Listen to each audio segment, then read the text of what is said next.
Okay,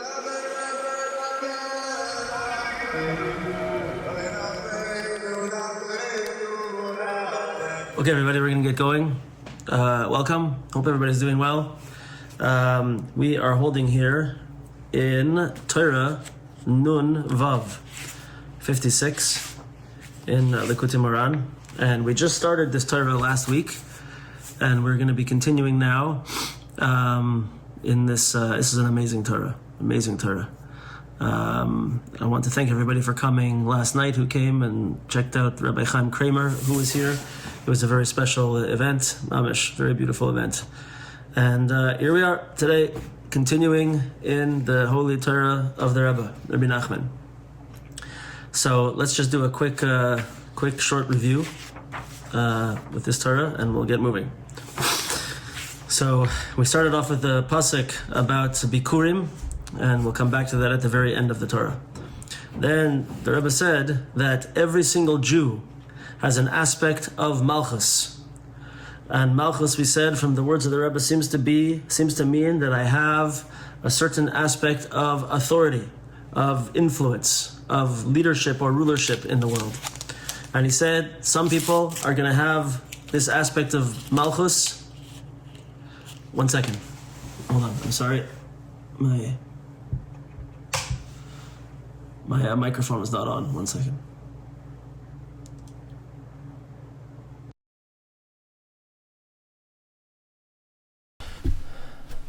Okay, we're starting again. Sorry. Welcome, everybody. Good to have everybody back here with Torah Nun Vav, Torah 56. And we're going to just pick up without the introductions because my microphone was off.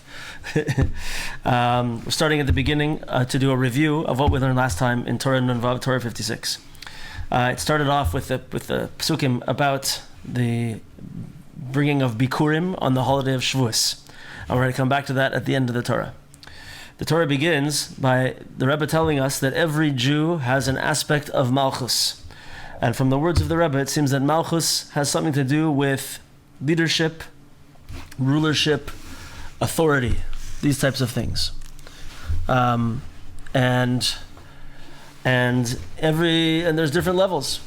One person might be what's called a shiur b'beisai. He or she might have rulership in their own house. They might be the king of the castle, right? Malchus, only in their house. And then there's someone who is Moshel b'yoser, who has more aspect of malchus, more aspect of influence and authority in the world. And then there's one, we said, who has malchus, who has rulership, authority, leadership in the whole entire world. Kol ha'olam. And we brought from the pasuk where Yisro met his father-in-law Moshe Rabbeinu and saw that he was so busy dealing with that nation that he gave him the advice that he should make different levels of leadership. Sari Elef, Sari Mea, Sari Chamishim, Sari Asaris.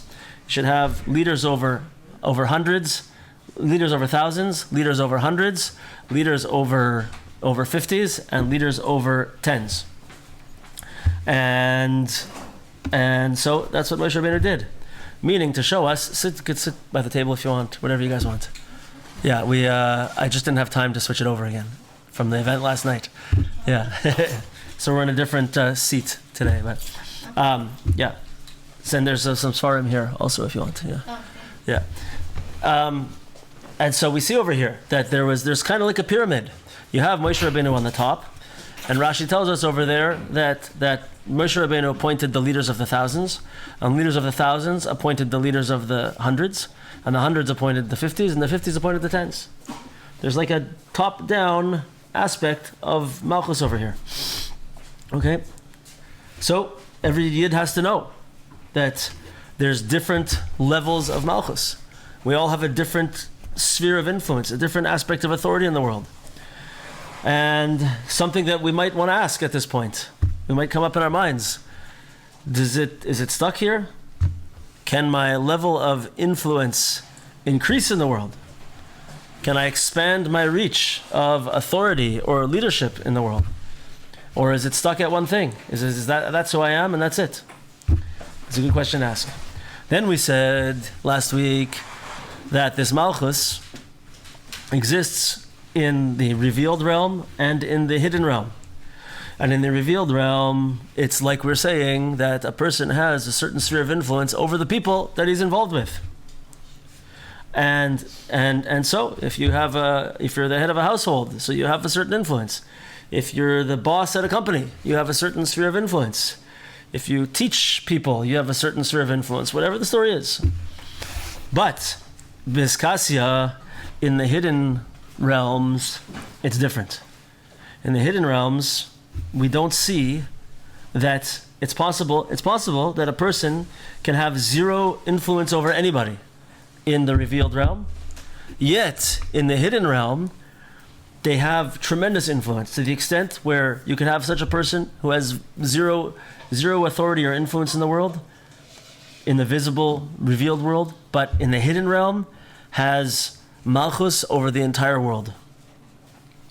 And we mentioned that this is likely at this point in the Torah, maybe we don't realize it yet, but we're talking about the tzaddik, the tzaddik Yesod Olam, the tzaddik who is Moishel, who rules over everything, right? To the extent, by the way, we didn't say this last time, something very interesting. We have this concept that that the tzaddik is Moishel, and it's brought down that when we say tzaddik Moishel, that the tzaddik rules, it's even sometimes against, sort of, if we could say such a thing, against the will of Hashem. We know it's really not against the will of Hashem because that's what Hashem wants. But this aspect of tzaddik moishel is something very, very, very. We say that the tzaddik is geyser, the tzaddik makes a gezerah, and Hashem is makayim it, and Hashem makes it happen. Meaning that there's such a thing, that a tzaddik has such a power in the world and such a strength in the world that can change things, it can make things happen in the world. Tzaddik has a big power. The tzaddik, we said, stands in the pipeline, the tzinor, where everything comes into existence. So there's something very, very big about the tzaddik. But we don't see that in the words of the Rebbe yet. This is just from the commentary.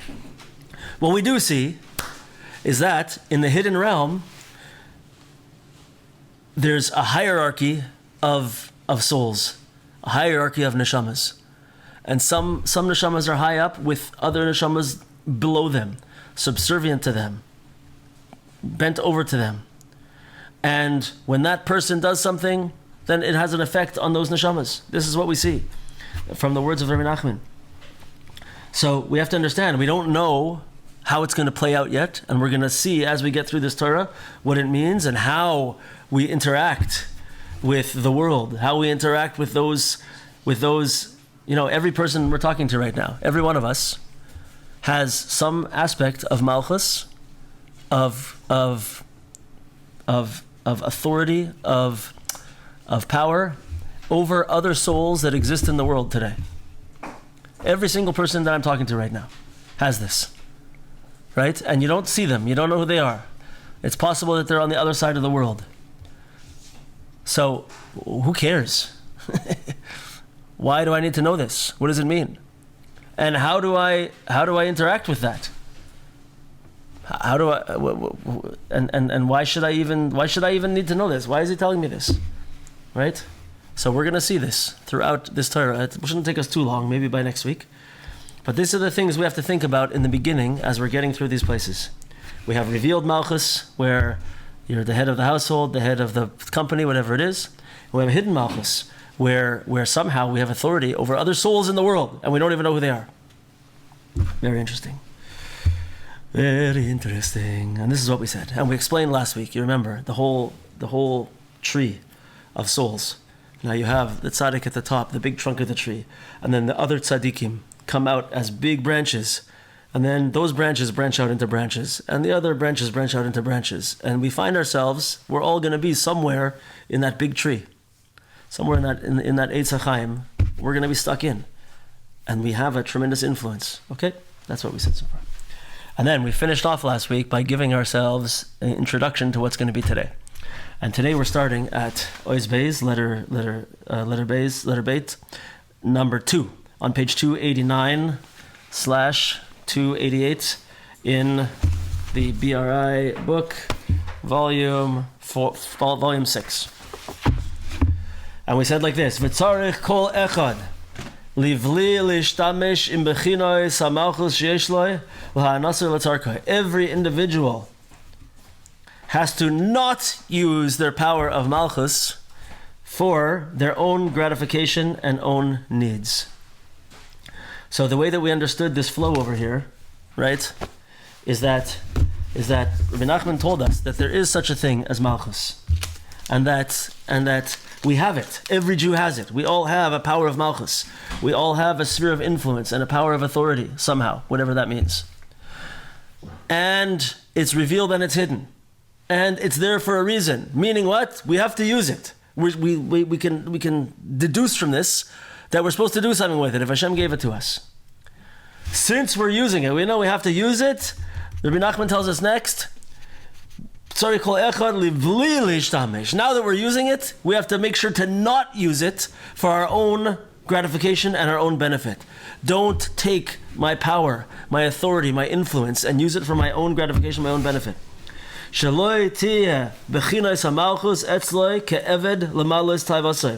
That my malchus should not be like a slave that is there only to fulfill my desires. Rak shetiyeh bechinas malchus bechinas ben chorin. Rather, that our malchus should be like this aspect of a ben chorin. Ben chorin means, of course, we usually use the word to mean a free person, right? Ben chorin is a free person. You can have an eved or a ben chorin, a slave or a free person.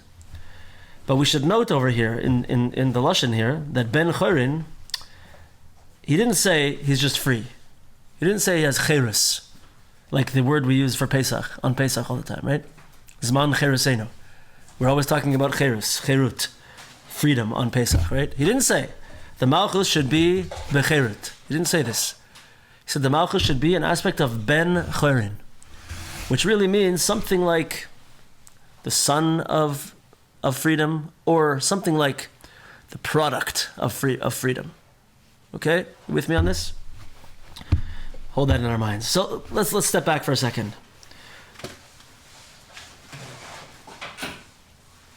So obviously, we all know that we're going to be tempted to use whatever the Ribbono Shel Olam gave us. The Ribbono Shel Olam gave us all malchus, the authority, and it comes out in various different ways. It comes out in our position in life. It comes out in our financial status, that people have more power or less power. It comes out in our character traits. Some people have a certain natural ability to either lead or to be authoritative, right? And other people cower. Other people are very timid. Other people don't have financial means. Anything that we have that gives us the ability to have power and influence. This is together making, in my mind, this is all from me, by the way, I'm making this up right now, but I think it's true. All that gives us our ability to have influence. And HaKadosh Baruch Hu gave us all our own measure of that. Right? So, he's saying now that we have this and we're going to use it, you're going to be tempted. You know what? You're going to have money. And you're going to be tempted to be like one of these people. I remember years ago, there was a bunch of famous people who got into big trouble because they bribed universities to get their kids into these Ivy League universities, right? And oh boy, did they pay for it, right? I think the kids got kicked out of the universities. They had criminal charges against them, I think, if I remember correctly, right? It's an example of saying, the Ribbono Shel Olam gave me financial means that I can use to make things happen in the world, right? And oh boy, I used it lahanasoi uletzarkoi. I used it for my own needs and benefits. Right? It's gonna be bad news, right? And that's what happens. That's one way. Financially, you can use it. You can also, have you ever heard of? This is a touchy subject, but I'm going to say it anyway. There's a lot of different types of abuse, right? There's physical abuse. Say like in a household, there's physical abuse. There is emotional abuse, verbal abuse, and there's also financial abuse, right?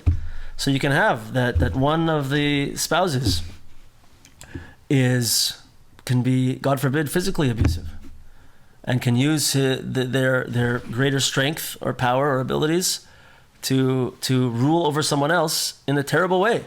That's only for their own ego or for their own whatever reason they're doing it for, right? You can have a person who has a power and a koyach and the ability to be authoritative, and they use that with anger and screaming and yelling and using every word they can figure out to take another person and totally destroy them and shut them in and put them down into nothingness. That is also using a tremendous power.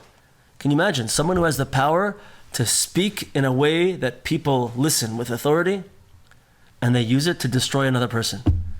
Why? Because it suits my ego, because I don't want to have to deal with that person, whatever it is, my selfish needs. Right? So what do we got so far? We got physical abuse, we got emotional, let's put the emotional and verbal abuse together there. And you can also have financial abuse. There's very often in relationships where you have one person controls all the money, and they exert such a powerful control over the other person in the relationship that it's belittling and demeaning, and it's boxing them in, and they're put under tremendous control. Right? This is also a form of abuse, and this is also another aspect of malchus. Having means to do things and the ability to use money to accomplish things in the world. You should be able to do that and do fantastic things in the world. Do amazing things in the world.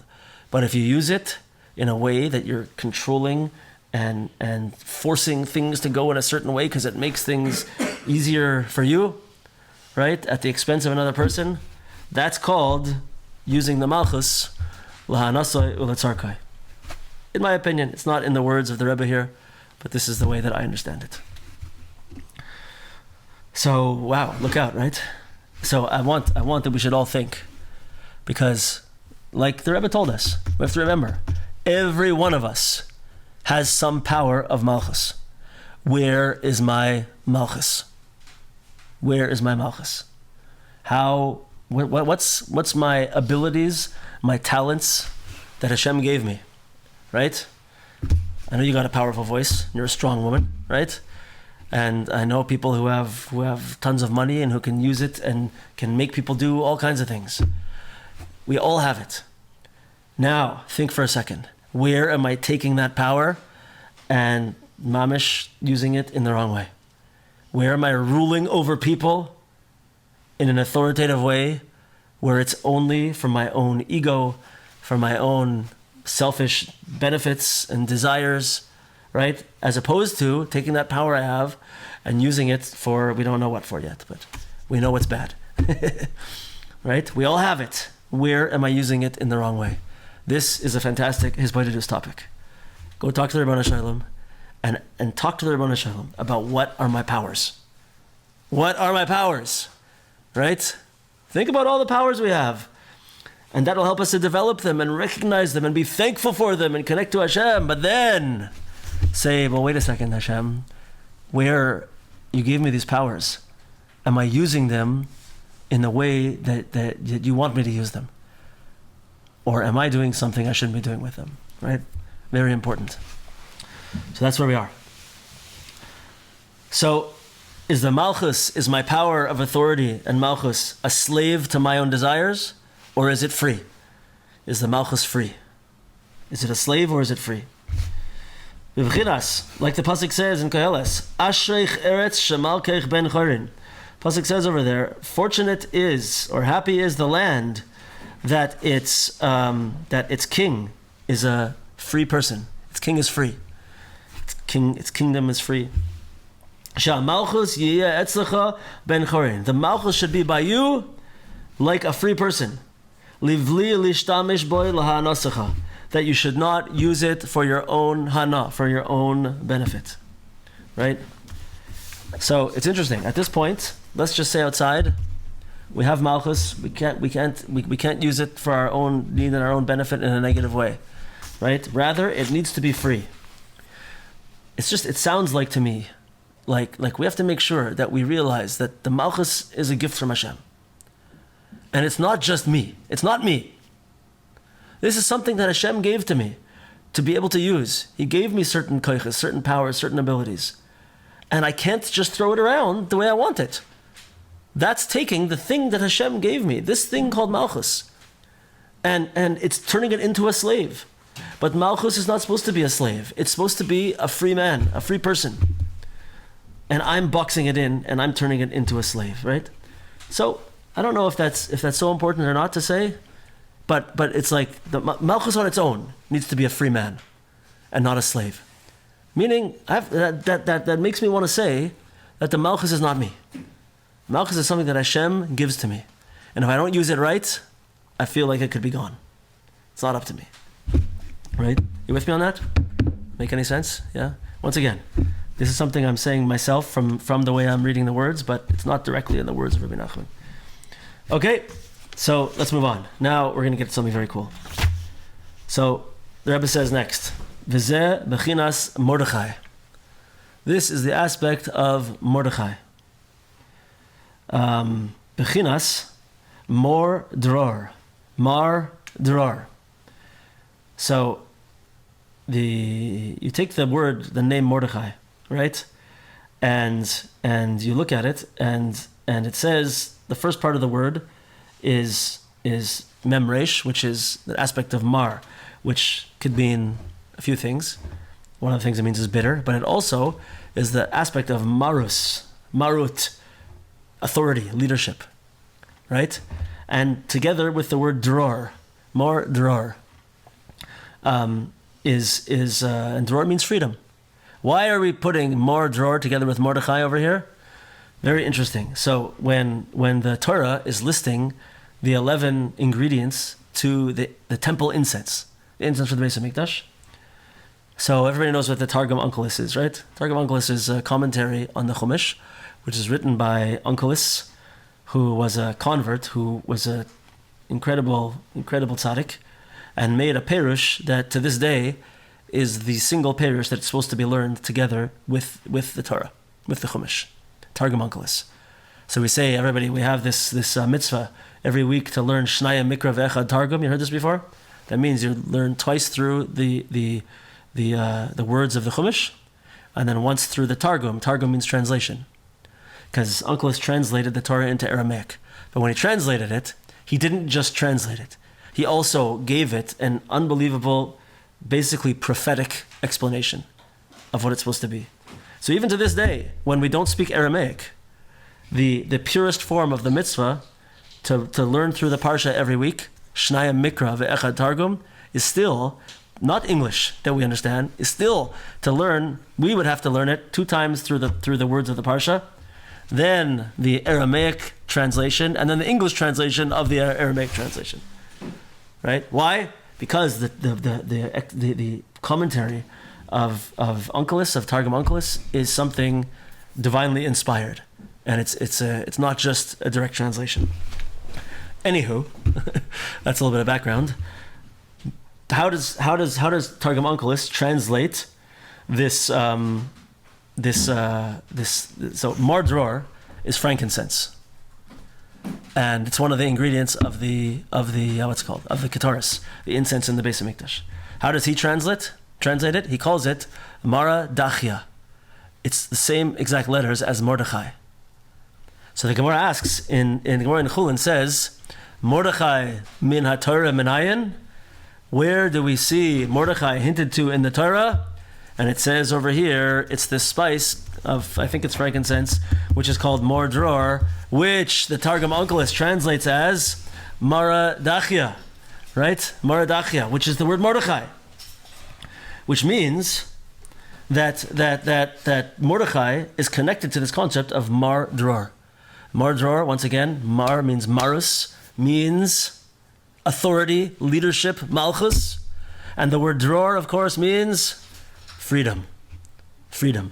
So the malchus has to be, we see from the word Mordechai, not from the character yet Mordechai, we see from the word Mordechai that it means that the malchus has to be a ben chorin, has to be in the place of freedom, of dror.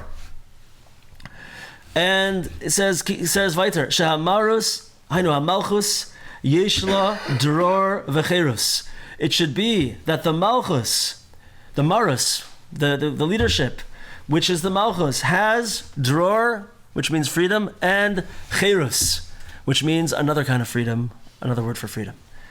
Right? Which means what? We shouldn't use it for our own needs and our own benefits. Our own benefits and our own needs.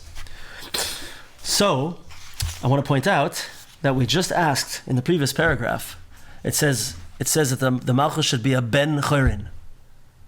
Right? Should be a son of free people.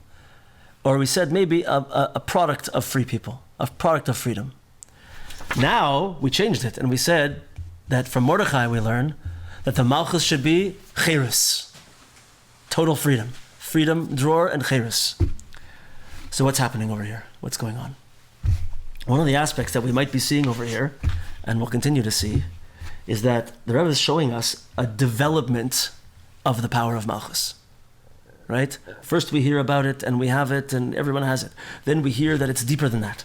And that I have it in the revealed realm and I have it on a soul level and it connects to other people that I don't even know. Right? And there's such a thing as a tzaddik who has malchus over everything, and I have a certain malchus.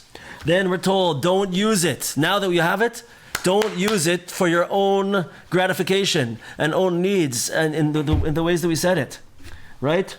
And so long as you're not doing that, you're going to be having the malchus in the place of a ben chorin.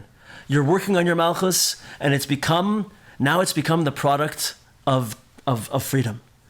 But when you get to the place of Mordechai on the other hand, he took the malchus into a state of cherus, dror and cherus, total freedom. What's the next words? This is the key. We already said what the malchus should not be, right? But what should it be? The next few words give us the answer. Ki im laHashem yisbarach. It should only be used for Hashem yisbarach. My malchus should only be used for Hashem yisbarach. It sounds like we could say, potentially, that the way the flow is going is that Mordechai was this guy who was able to use the malchus only for Hashem. Ki im laHashem yisbarach. And when he used it only for Hashem in this way, Mordechai, it was more dror. It was dror and cherus, total freedom. The malchus was exactly where it's supposed to be, right? On a much higher level. So, in the way that we said before, that a person can use money to rule over people. They can use the power of their voice and their authoritative figure over people in a negative way. Just to hurt them, just for my own ego, whatever it is, right? We're now saying, don't forget, Hashem gave you that malchus. He gave you that money. He gave you that authoritative, I don't know what the word I'm looking for is, presence. He gave you that authoritative presence. He gave you those abilities to connect and to be over people. Now, you got to use it for it to be right, in the right way, to be in cherus. It's got to be used, ki im laHashem yisbarach. Take that powerful voice you have now and use it for the Ribbon Hashalom. Use it for, which we're going to see later on, of course, is it must be used towards the malchus of Hashem. Right? This is what's happening. Now, before we go any farther, let's step back a bit, because this is very cool. So if you remember, in the very beginning, we said that the malchus has 3 levels. Does anybody remember what the first level of the malchus is? I'll give you a hint. It was from Megillas Esther. And it was what Haman said. Haman, right, stood up in the Suda of Achashverosh. Hi, Laurie. And he said, I want to make a proclamation, and the king should sign on that kol ish v'ish, every man should be sorer b'beizai. He should be the ruler of his house. And that should be put into law in all the countries of the king. It should become a law. Why? Why does anyone want to make such a law? Why does Haman need to make such a law? What's going on? He was powerless. I don't feel like I need to make such a law. Although there's what to say about that, but he, the commentaries say in the Megillah that every time he went home, his wife Zeresh would let him have it.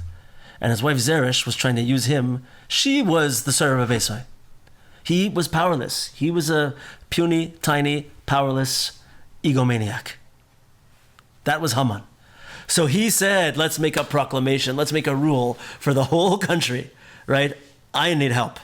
It should be that every man is servant of Esai. Every man is the head of his household. Haman HaRasha is the worst of the worst.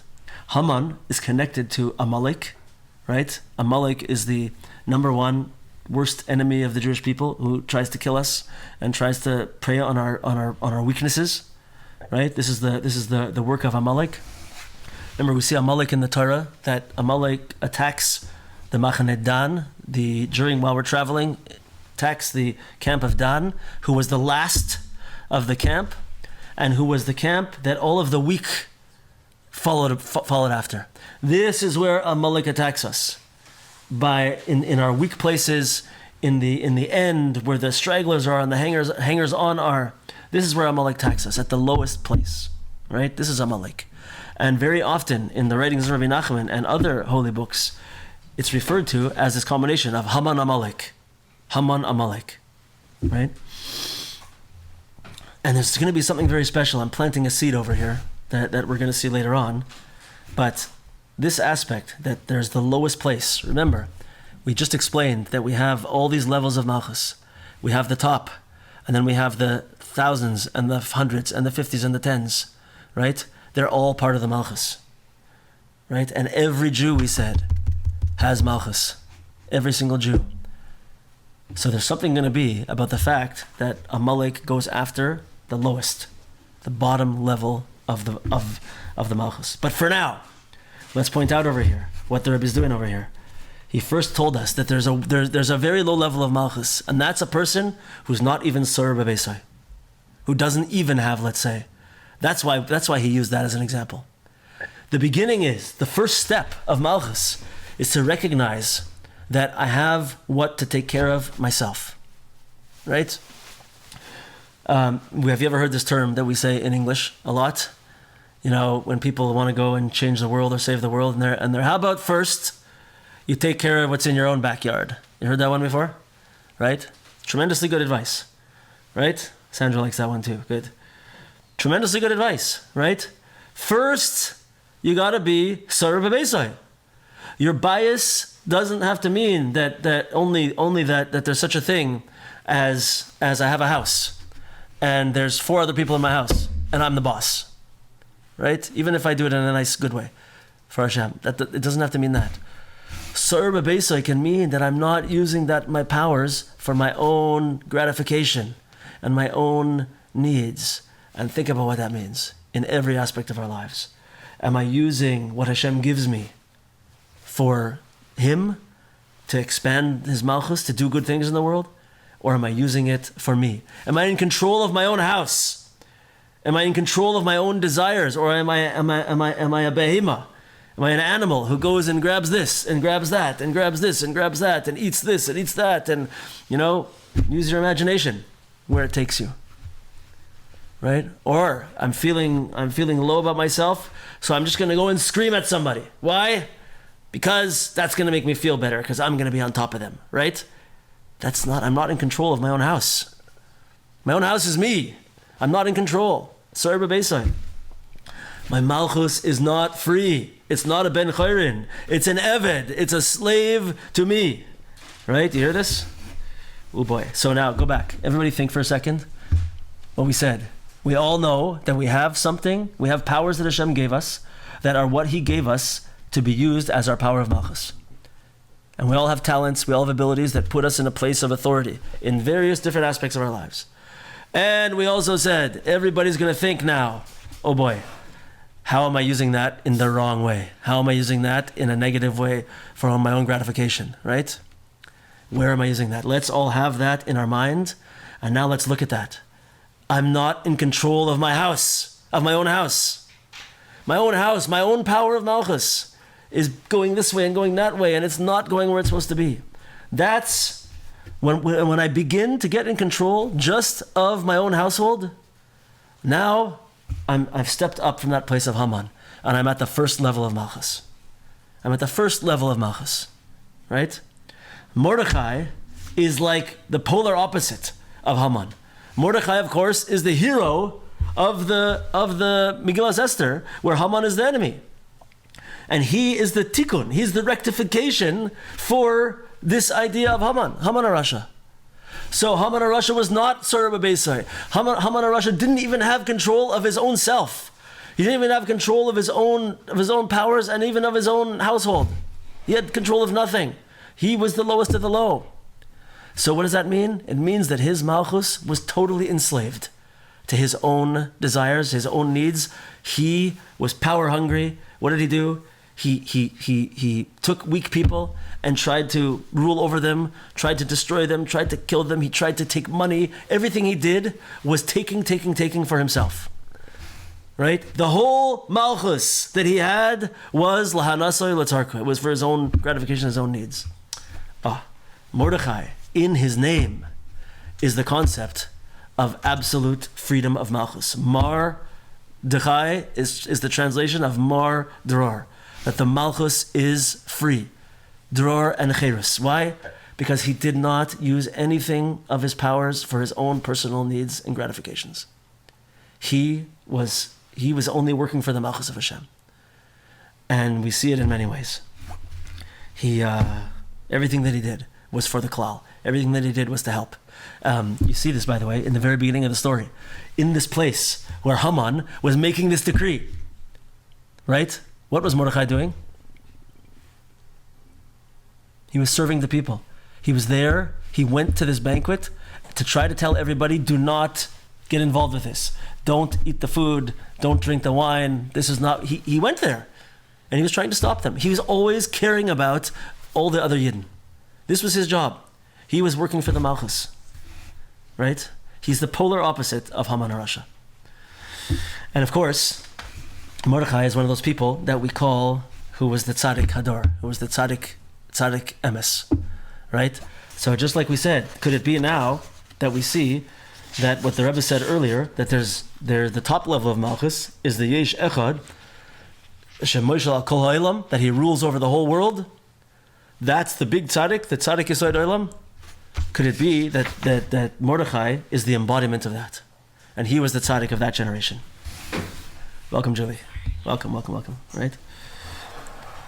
So it seems like it's going that way, because the way to use malchus properly is ki im le Hashem isbarach, only for Hashem. Only for Hashem. Let's go back to those three things, right?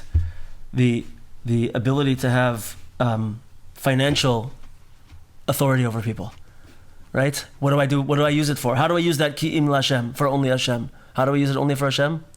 Right? First of all, I take care of my family, and then I use my money to do good things in the world, right? I give to needy people. I feed hungry people. I give money for Torah learning.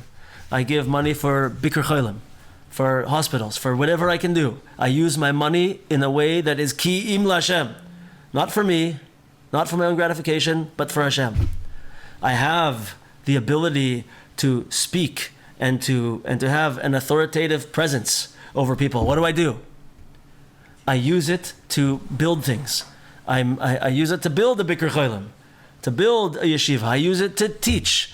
I use it to guide and help other people, right? On the derech of Hashem, on the path of Hashem. This is using it ki im l'Hashem, only for Hashem. All of the powers that I have, I can use ki im l'Hashem. And I should just say, Chaver, it's always going to be a challenge, right? You don't become a teacher and then say, okay, I'm done. Now my malchus is perfect. No, because then your ego is going to creep in. You don't get a lot of money and then start building hospitals and be like, okay, I'm done. Because you know what's going to happen? Your name's going to be in huge letters. You're going to be like, okay, I'll build your hospital, but I want it to be named after me, right? So is that for Hashem, or is that for my own benefit, my own hana, my own gratification, my own ego. It's always going to be a challenge. So we're taking it and we're using it in the right way. Kim Hashem. Like the pasuk says in Avadia, talking about, of course, the final redemption. Pasuk says, you'll all be familiar with this pasuk. V'haisa Hashem hamalucha, and the malucha, the malchus, will be for Hashem. Right? We say this. We say it in Aleinu, I think, every day. Aleinu, I think. So. What's pshat is that we see that this is what it's going to be in the times of final redemption. It's going to be that the malucha is only for Hashem. We're going to see in that time when everything's perfect, when everything's been fixed, that everyone is doing everything only for Hashem, only for the malchus of Hashem. Nobody's going to be doing it for ego. Nobody's going to be doing it to get more money and to get more power. No one's going to care, right? In that time, what's going to be? The whole universe is going to be one revelation of God, right?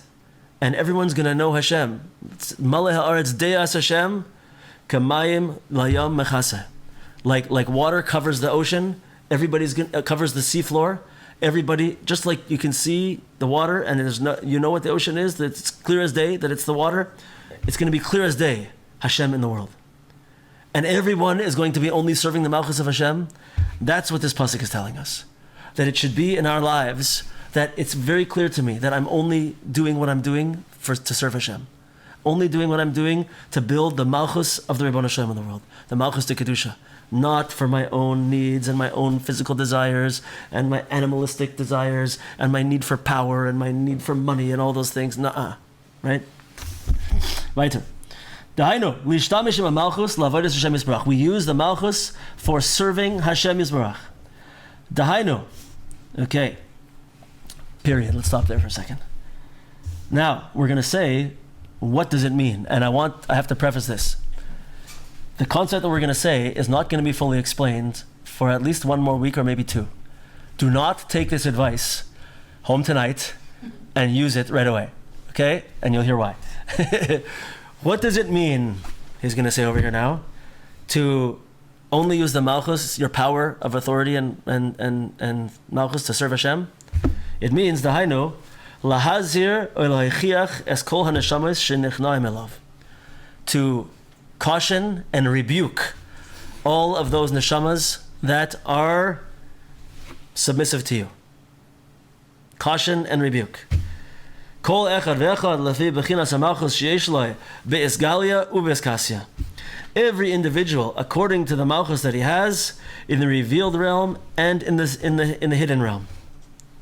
Hein im hu moishel bebeisoi, whether he's a person who rules over his house, tzarich lahazir lechiach es bnei beisoi. He has to caution and rebuke the members of his household.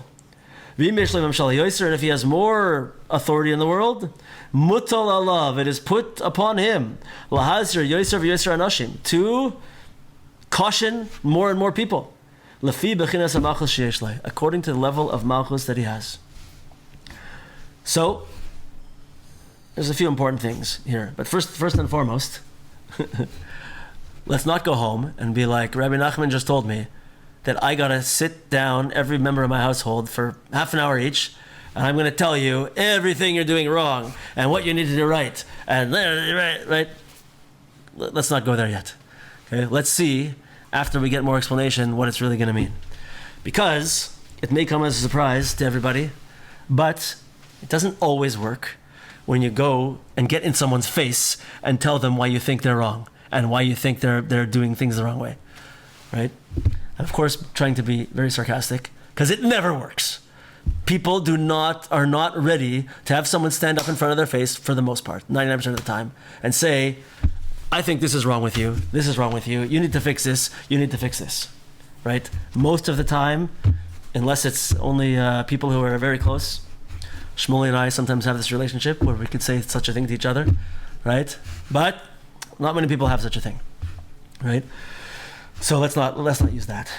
So what does it mean? You see that it didn't even work for Mordechai in the beginning. Why? He goes to the Suda and he's telling them. Oh yeah, right. Yeah. So that's you're actually saying here, this paragraph, if we were to title this paragraph, the title of this paragraph would be Mordechai, right? And it's telling us that Mordechai is the ideal paradigm of malchus in its free state, right? And he tells us, what does it mean? It means that I'm using the malchus not for my own benefit, but only for Hashem Yisbarach. What does that mean? It means to caution and rebuke the people that are under my sphere of malchus, right? Says Shmuley, what we're seeing over here, that this is what he was doing. Like we said, he was at that banquet where they were doing all this, and he's telling them, this is not what we're supposed to do. First of all, he said, don't go. And then he said, don't eat this food, don't drink this wine. This is not where we should be, right? And like Shmuley said, they didn't listen to him. They didn't listen to him. So we have to hold on to that thought that they didn't listen to him for the next Sif Gimel, because it's going to come up in an important way. When you're doing your part to try and affect this change in the world, and to try and have a good effect on people, and they don't listen. What does that mean? We're going to see. He's going to speak about this. Anybody have that experience? It's a nice one over there. I hear someone who has this experience very strongly, and I see some smiles on the Zoom also, right? Everybody's wrong. They should just listen to me. I know what you're saying. No. Right? But sometimes we try, and we're trying to do the best we can, and people don't listen. How are we supposed to feel? Yeah. In this class, are we allowed to make a comment, or do we say it to me? Yeah, sure. So I learned a beautiful concept, I think it was last week or the week before, about Lazia. Yeah. That it can also mean to illuminate or make shine from Oh, like Zohar. Right? Oh, very nice. Whoa, I like this one. Yeah, it's not just Wow. to warn, but it's Woo. to illuminate, to brighten. To That make is the geschmack. shine. Whoa. Vera just said something very, very special. Wow, I like this. That the word lahaz, so the two words we said over here, to caution and rebuke, are lahazhir ulahoichiach. So I'm translating them as to caution and rebuke, which is a good standard translation. But there it says, lahazhir also comes from the same shorish, the same root as the word zohar, like the Holy Zohar. But this Zohar is called the Zohar because it's a beautiful shining light, right? The Zohar means to shine in a certain way, to illuminate, to shine brightly, right? So we can maybe think about this word, lahazhir ulachiach. Not only, right? This is our good lesson for today. Vered nailed down our lesson for today, right? We're not taking the words here yet until we understand it better. We're not going to go home and start letting everyone have it, tell them why they're wrong and I'm right. No. That's not the right use of malchus yet.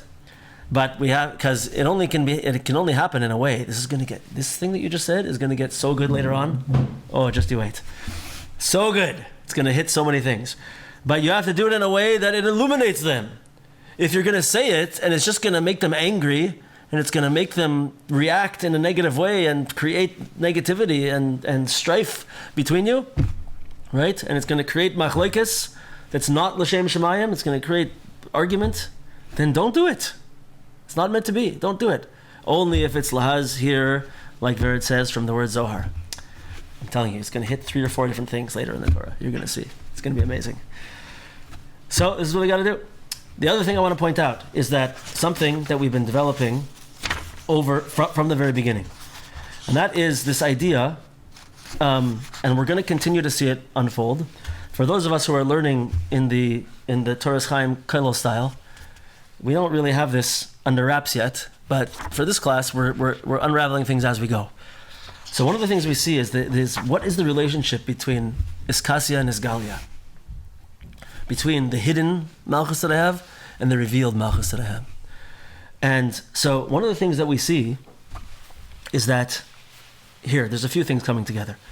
First of all, that I always have the malchus of Iskasia. I always have the hidden malchus. And we see that in the end of Siv Beis over here, the Rebbe connects the two together. Isgalia and Iskasia. He says, I have to use the power of malchus, kol echad v'gnasei, a malchus sheishlei, v'isgalia u'v'iskasia. Both of them together. On top of that, why are we saying there's such a thing as the malchus besgalia, which means in the revealed state, right? It's understood from that, if you think about it, that why is it revealed? Because it's coming from the concealed. Meaning that there's a connection between the concealed malchus and the revealed malchus. As if we're to say that what we're trying to do, in a sense, is to always reveal the malchus. The malchus is always about always revealing what is on the what's in the hidden realms of malchus, right? That's why it's called isgalia, and not just he didn't just say everyone has malchus and they rule over their house, and also there's something very hidden. He didn't say that. He said there's a malchus that's isgalia. It's revealed. Why is it revealed? Because it comes from the place that's hidden, right? It's an aspect of revealing. So that's one aspect that's very important. But also, the fact that we see over here, there seems to be that there's a progression. And that it's possible to say, even, that these levels that we're talking about, the malchus of Sur B'Beisoi, leading the house, and then the more, and then the top, I want to run this one by you. This is something that we discussed today. That the Sur B'Beisoi is clearly me. And the way we explained it, it's am I in control of my own house? My own personal self, am I in control of it, right? So that's one level. Then there's another level after that, where I begin to my own personal level of malchus, and the malchus is me. I begin to use that in a broader and broader way, right? I reveal more of the inner nature of the hidden malchus out into the real, out into the revealed world, right? And we're going to see later on that it's maybe possible to say also, when we're talking about what's the source of the hidden malchus, it's based on the soul. The soul is like often what we call this aspect of chelek elokam mimal. It's my deepest existence is my neshama, which is what he's talking about over here, and that's the piece of Hashem in me. That's my ultimate power. And Isgalia and Eskasia, the Isgalia is revealing that aspect of malchus that's in me, which is my deepest self, which is my deepest soul, which is that chelek elokam mimal, that piece of Hashem that's in me. My whole aspect of malchus is revealing that hidden aspect of myself, right? And so, when that first paragraph is talking about these different aspects, it's possible to say that, you know what? Today, I'm only Sur B'Beisai. I'm only ruling over my own house. Barely. Right? and you know what? Because that's what I'm able to reveal from myself. Deep down inside, I have a tremendously powerful malchus that comes from Hashem. So far, I'm able to reveal it, just taking responsibility for my own actions, basically. But you know what? I'm going to grow and grow to the extent where I have now malchus. I have this control and this authority over more aspects of my life and more aspects of my own personal existence and the world that I live in. I'm able to bring it out. That part of me that's so holy and so deep and so connected to Hashem. It's the malchus diskasia, the hidden king in me, right? I'm able to reveal that more in the world to the extent where I can become the Yesh Echad Shemoshel Al Kol Elam Kulai. That one guy, that guy who rules over the whole entire world. Why? Because it's the whole entire world. It's the whole entire my world. Every person is an olam on their own. Chazal tell us. Every person is a universe. And my malchus can keep growing and keep being revealed more and more and more. And we're going to see as the Torah goes on, there's more and more about this aspect of malchus being revealing. Happens to be also, we've heard on our shiur many times, that in one of the Kabbalistic aspects of malchus is that it's the place of revelation, of things being revealed. That's what it is, right? So the sphera of malchus, we all know that there's 10 spheres, right? Keser Chachma Bina, Chesed Gvura Tiferes Netzach and Yesod, and then the last one is malchus. And all the upper ones are really the ones that are hidden. The top 3 are the intellectual faculties, which are totally hidden. And the other ones are usually the emotional faculties, until it comes into malchus. Malchus is the place where all of that hidden stuff gets revealed into existence. Right? It's the place of revelation. That's what it is. That's what malchus is. And we've said many times in our shiurim that the mouth that speaks, dibur, he's going to use these words later on in the Torah also, is the malchus peh. Right? Why is it called malchus peh, the malchus of the mouth? Because the mouth is the thing that reveals into the world the will of the king. But on a more simple level, it reveals everything that's going on in my intellect. Right? It comes out through the mouth. So the mouth, in one of the Kabbalistic orientations that only takes the head into account, and there's 10 spheres in the whole head, the mouth is the malchus of that. Why? Because it reveals into the world what's going on inside. So what we're seeing over here, and we haven't fully developed it yet, but it's building as we go. And in this shiur, the way we do it is we build it as we go, right? We're seeing over here that this is becoming a strong definition of malchus, is revealing the malchus that's within me, outside into the world, right? And the Rebbe connected them over here in this place. And he said, whatever level you're at, if you're Moshe B'Beisai, if you're here, if you're there, it's all the same thing, right? So we're at 56 minutes here, and we're right up to Siv Gimel. I want to, like I like to do, I want to say the first line, just to give us a little hint about what's going to be. And then we'll finish up. So he says, the beginning of Siv Gimel, he says, V'tzarich lahamshich arichus yamim l'toich hamalchus. We must draw down, arichus yamim means long life, or length of days, into the malchus. Shaloi tiyeh b'bechinais harabanas mekaberes es ba'aleha. So the Gemara says this concept that Rabbanus is now a third or fourth word for authority, leadership, rulership. Being, the word Rav means master, right? Rabbanus buries its masters, right? So we see this term from Chazal is telling us the power of authority, the power of malchus, can be something that can bury a person. Right? And this we know very well. We've seen, all of us in our lives have seen times when we've needed to exert our own authority for some reason that's not a good reason. And what happens? It puts us into all kinds of pain and all kinds of difficult situations. We've known people who have been very abusive with their power and their strength and their words and everything. Right? And it's the same thing. It's using this. And what happens? They're gone. Right? It will bury a person.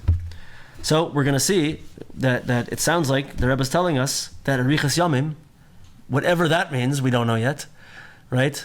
Long life, length of days, whatever it means, is going to be the thing that prevents the malchus from going south, that prevents the malchus from being something that buries us.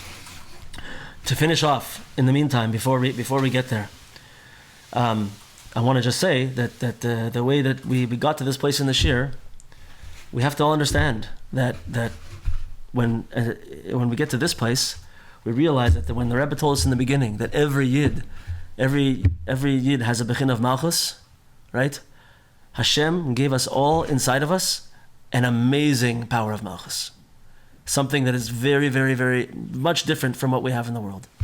This is our malchus diskasya, and we're going to see as we go on how it's connected to this idea, but I want to say that we will end up seeing it more clearly, that it comes from this place inside us, of our chelik elikam imal. And malchus is the thing that's always being revealed, that we always need to reveal more and more. And I have to know that every person has to know that you have something amazing inside. And all you have to do is reveal that part of you that's inside, right? You got to be you. If you try to be like someone else and you try to fit someone else's profile of what you're supposed to be, you're doing the opposite. You're not revealing that thing that Hashem gave you. It's you. It's only you. Uniquely and amazingly you. And if you try to force yourself into some other kind of box and to be something else, you're actually not going to be revealing that aspect. And you're going to be missing the whole point. And then it's going to be Rabbanas Mekaberes Es Ba'aleha. It's just going to bury you on layers and layers and layers of negativity. So we should all remember, we have something, a big issue these days is people lack self-esteem, and when we lack self-esteem, it leads us into very difficult places, and it puts us in places that we don't want to be, and but what we do see is it turns people into actors trying to be something that they're not. Everybody should know. I should just be me. I should look deep inside. I should first figure out who I am. Find out by talking to Hashem who I am and what I have. Talk to Hashem about my malchus. What is the power that Hashem gave me? What do I have that's different from somebody else? Where do I see that I have this power? Thank Hashem for it. And realize I'm getting to know myself. I'm getting to understand who I am and what my powers are. Right? And then I can begin to unravel it and to reveal it. And the more I do that, the more I'll see that Hashem gave me something amazing. And I'll have something amazing to reveal in the world. Mirz Hashem. Next time, we'll start Siv Gimel. Any comments, questions?